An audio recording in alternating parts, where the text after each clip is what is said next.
नमस्कार।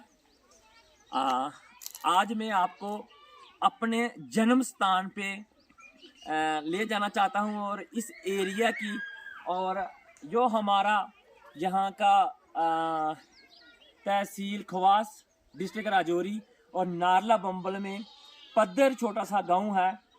इसमें जहाँ जो मेरा जन्म स्थान है और हमारा जो घर है जहाँ पे हम इसकी तरफ बढ़ते हैं और आपको भी यहाँ की सैर करवाता हूँ मैं, ताकि हर इंसान ये जानना चाहता है किसी ना किसी के बारे में कि किसी की कैसी ज़िंदगी रही होगी, कैसी लाइफ होगी।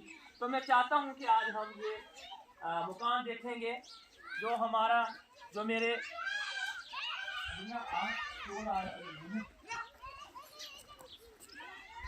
ये हमारा जो मकान है ये कच्चा मकान।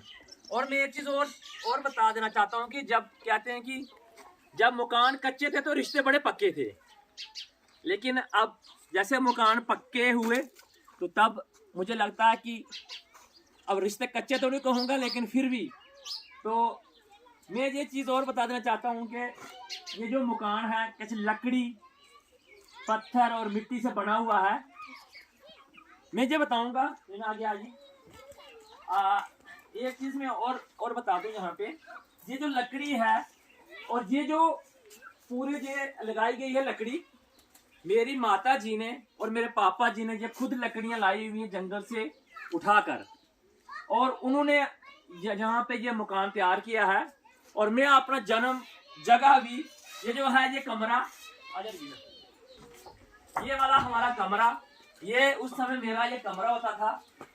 मेरा जन्म भी इधर का है। उसके बाद हम यहाँ पे पढ़े हैं तो ये मेरा कमरा होता था जिसमें हम बैठ के पढ़ाई करते थे।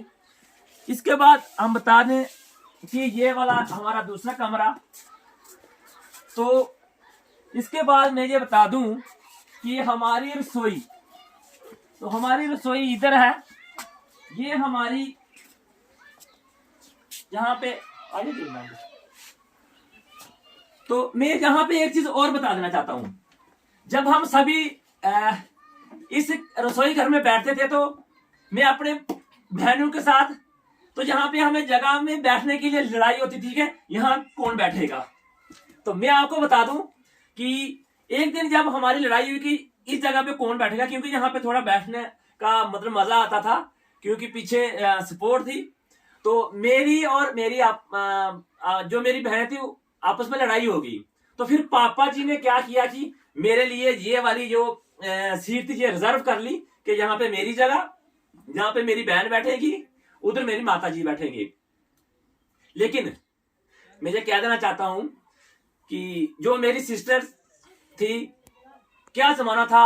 एक्चुअली आज हम इस मकान में रह नहीं रहे हैं क्योंकि कुछ हालात ऐसे थे कि हमें दूसरी जगह पे शिफ्ट करना पड़ा।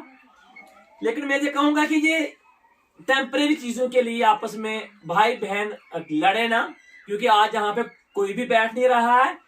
ये 2 फुट जगह थी जिसके लिए हमारी लड़ाई होती थी। लेकिन आज मेरी बहनें चली गई हैं, उनकी शादियां हो गई हैं और मेरी उन बहनों के पास आज 400 कनाल जगह है, जिसके हम 2 फुट के लिए हम लड़ाई करते थे। तो मैं ये कहूंगा कि बड़े प्यार से रहे सारे। उसके बाद मैं ये बताऊंगा कि हमारे माल मवेशी बांधने का ये जो जगह है तो वो इधर है। ये वाली पूरी जगह जिसको हम अपनी भाषा में गराल बांडी भी बोलते हैं, और ये पूरी जगह यहाँ पे माल बांधने के, माल मवेशी रखने के लिए हमने गाय भैंस बकरियां जहाँ पे रखी हुई थी। तो ये हमारा पूरा मकान। और मैं एक चीज और बता देना चाहता हूँ, मैं तो प्रणाम करता हूँ, बार बार नमन करता हूँ अपने माँ बाप को कि जिन्होंने गरीबी देखकर हमें पढ़ाया और आज हम अपनी रोजी खा रहे हैं। मैं एक चीज़ और बता दूं कि मेरे मम्मा पापा ने बड़ी गरीबी देखी हुई है। कहते हैं कि जब वो यहाँ पे आए, हम छोटे छोटे थे, तो उनके घर में एक गेस्ट आता है। तो हुआ क्या कि गेस्ट जब आया तो मेरी मम्मा जी की एक बड़ी अच्छी आदत थी कि कोई भी घर में गेस्ट आता था उसको खाना खाए बिना नहीं जाने देते थे, खाना खिलाकर ही भेजना। तो एक गेस्ट आ गया तो मम्मा पापा ने उनको खाना डाल के दिया। एक्चुअली गेस्ट तो यही कहेगा कि मेरे पापा को भी बोले थे कि हम दोनों इकट्ठा खाना खाएंगे। पापा ने बोला कि पहले पंडित जी आप खाना खा लो, मैं बाद में खाऊंगा। लेकिन नहीं, गेस्ट ने जिद कर ली कि हम दोनों इकट्ठा खाएंगे। एक्चुअली बात क्या थी? बात ये थी कि दूसरी प्लेट ही नहीं थी। प्लेट ही मेरे मम्मा पापा के पास एक प्लेट थी जिसमें वो खाना खाते थे। पहले पापा खाते थे, फिर मेरी मम्मा खाते थे। लेकिन जब गेस्ट ने जिद की तो फिर पापा ने ये बताना पड़ा कि नहीं पंडित जी आप खाना खाइए, हमारे पास प्लेट ही एक है। उन्होंने, हमारे माँ बाप ने वो गरीबी देकर हमें पढ़ाया, तो आज हम रोजी खा रहे हैं। इसलिए मैं भी ये सभी लोगों से ये कहूँगा, जैसे हम टीचर हैं तो मैं ये सभी लोगों से ये कहूँगा कि अपने बच्चों को पढ़ाएं। बच्चों के लिए पैसा इकट्ठा करके या प्रॉपर्टी बनाकर ना रखें। बच्चों को सिर्फ अच्छी तालीम दे दें, अच्छी एजुकेशन दे दें, तो मुझे लगता है कि बच्चों को हमारे पैसों की फिर ज़रूरत नहीं रहेगी।